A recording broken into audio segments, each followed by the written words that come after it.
Hello, everyone. Welcome to this week's edition of the Grain Gauntlet. We've got 5 questions here for owner of Hedge Plus, Patrick Hayes, who joins me.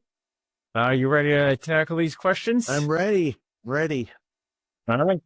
Sounds good. Yeah, big USDA report yesterday. So let's see what we got here. It says, what happens to prices of corn and soybeans if this war with Iran fully ends? I think we have all kinds of what they call floating storage for crude. Backups in north and west of the Straits of Hormuz. Tankers filled at ports north and west of the Straits of Hormuz, and more shipments from every other oil producer in the world. Once the straits open up, all that oil is released, and a whole bunch of ships are going to port and for people to use. I think that will cause a glut of crude in a very short period of time. With the normal crop this year, I think both corn and soybeans, with all commodities, get hit by deflationary pressures at that point, because energy causes inflation when prices go up, deflation when it goes down. And that we will see lows put in at typical times at harvest here. I do believe this has to be settled for political reasons, geopolitical reasons, all kinds of reasons by the end of August. And that is typically when we put in our lows. So kind of a double whammy if that happens. Prices will drop. Yeah, to give you maybe some audition or initial clue as to timing, I just read today that we're draining our strategic oil reserve because we're meeting the demand of the world's oil. So we're exporting more, but it's draining our reserve, and that can't go on very long. But so if Trump's... Yep. At the same time, America's making money both privately and with the reserves is fantastic. And so we're not going to want to give up. The private companies that with our sweet Texas crude aren't going to want to give up that new demand. They're going to be competitive as long as they can. And maybe some of the countries around the world say, hey, I can't trust the Straits of Hormuz anymore. Maybe they go more permanently to other players. Bottom line, though, is we're going to have a lot of crude at one time. And it's going to come on the world faster than what I think anybody thinks. And that's what the experts in the crude oil believe. The people that monitor floating storage, which is near a record right now, floating storage supplies. So it's going to turn fast. And if it happens at the end of summer, bad for corn prices when we usually put in our low with the safina crop coming and everything else. Great politically for those in power, right? Because prices drop, the war ends, it looks like we accomplished goals over there, and now the economy will start to boom. Because when energy prices go down, economies roar. When energy prices go up, recession is expected. So I expect that to happen for many reasons by the end of summer. Okay. All right. This next question says, where do you think prices are going to be in the fall based on what the USDA gave us in the report yesterday?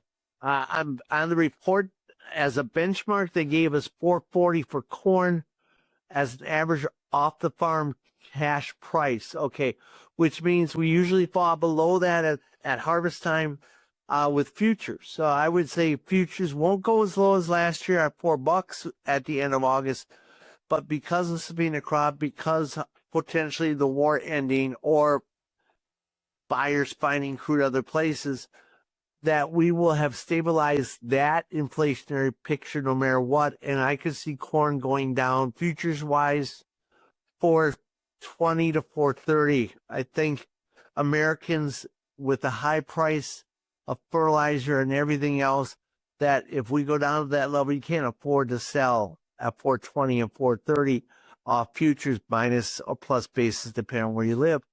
You have to have some protection in place.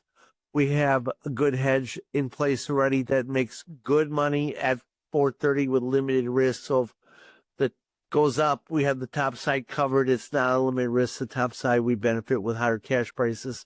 I think that's imperative because $4.30, I think, is probably the high low. Okay, I think we could maybe go a little bit lower than that. In soybeans, they're projecting a cash price of $11.40.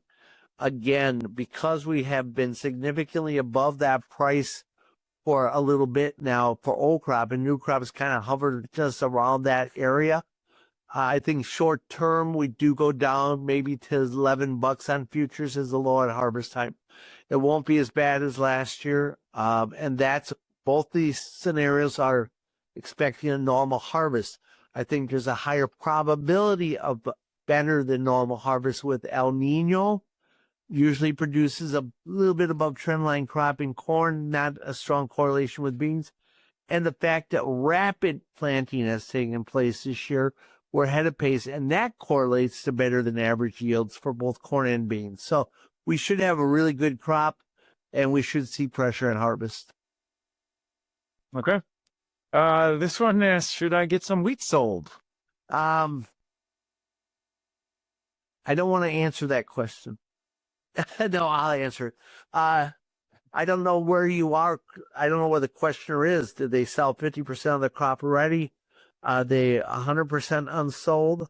Right now, the risk in wheat, we're up a little bit today. We're at 735. Is probably a profitable price. But again, I don't know how much of the crop you lost because only 20% of the crop is good to excellent.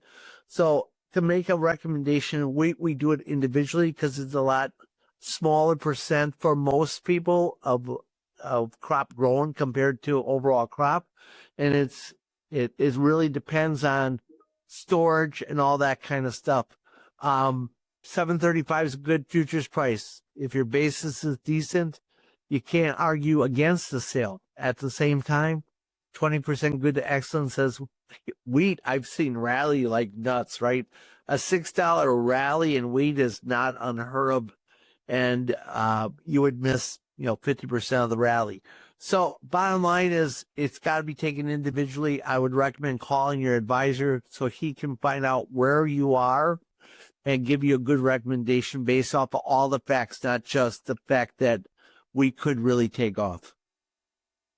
Right. And you and I talked about this earlier today. It's not dodging the question. Wheat is a different animal. It's traded on 3 different markets.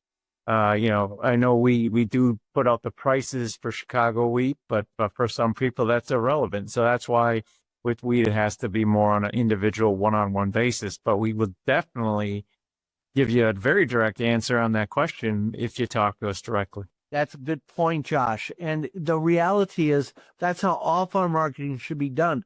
Yes, we can give general recommendations, which we publish so people know where we are and how good we really are, right? But each individual farm has different capacities to hedge, different capacities to store. So yes, I'll get the recommendation out through a broadcast, goes out to everybody at the same time so nobody's cheated. However, guys call back in with their individual questions on their individual situation. Got a guy in Central Illinois, he doesn't have any storage. So when I make a recommendation, sell 15% at 507 off of July futures, it doesn't fit him. And so he'll call in and say, what should I do? Right. And he should always be selling more than what we're selling because he has to move it all. So all marketing should be done on an individual basis. If you don't have a company that's doing that, you're getting cheated. Okay, good.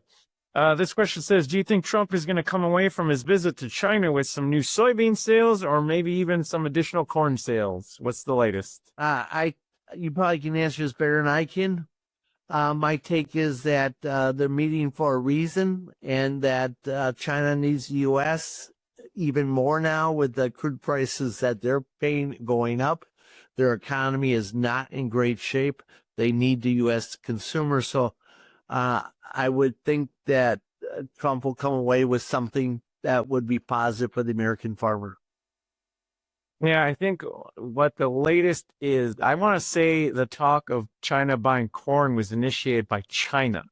And I don't yet understand or know how that's going to go. I think what China's saying is, you want us to buy soybeans, which, has been a priority of Trump's, and I'm sure it still is. And China doesn't exactly need it to have a need for that many soybeans right now. So I think China is trying to say, would it make you happy if we bought some corn? Because I think China actually does really need corn right now. They had some difficulty with their crop. So hopefully we'll come away from this with China buying more of each. So Yeah, and it remains to be seen, though. that's a really good point because China's smart, right? And they know what history says, and history says El Nino in the United States, good crop. El Nino in the Western Pacific, Indonesia, Australia, India, China. That is drought weather when you have a strong El Nino. People forget because they don't export anything that China is the second largest producer of corn in the world by far. Nobody's close to them. They're second by far. And if they have trouble with their crop, all of a sudden they're importing a lot more corn than what they normally do. So maybe they're starting to prepare a little bit, get smart, and get it as cheap as they can right now, because that would change all dynamics. And there's no way we'd have a fall low if China bought a bunch of corn. Yeah, so it's not something I'd want to run with just yet, but it's definitely something worth watching. Yeah, for sure, for sure. All right, this final question came from a prospect. It says, I have been using HTAs, but do a poor job locking in the back end. I'm presuming basis. Do you guys help with that? Yeah, we do help with that. Typically, when you sell off the combine, we do an HTA start, because elevators, if it's 6 months, 8 months out, they're going to give you a really rotten cash price, a really wide basis, because why? They don't need it for 6 months. They're not going to get it for 6 months. So there's no incentive to make the basis better. Sometimes in short crop years, in particular, that local basis will get better, and you can improve the overall cash sale by waiting and seeing what the weather brings in the summer in the U.S. Normally, you get the same basis at harvest time as you would 6 months out, but it's not worse.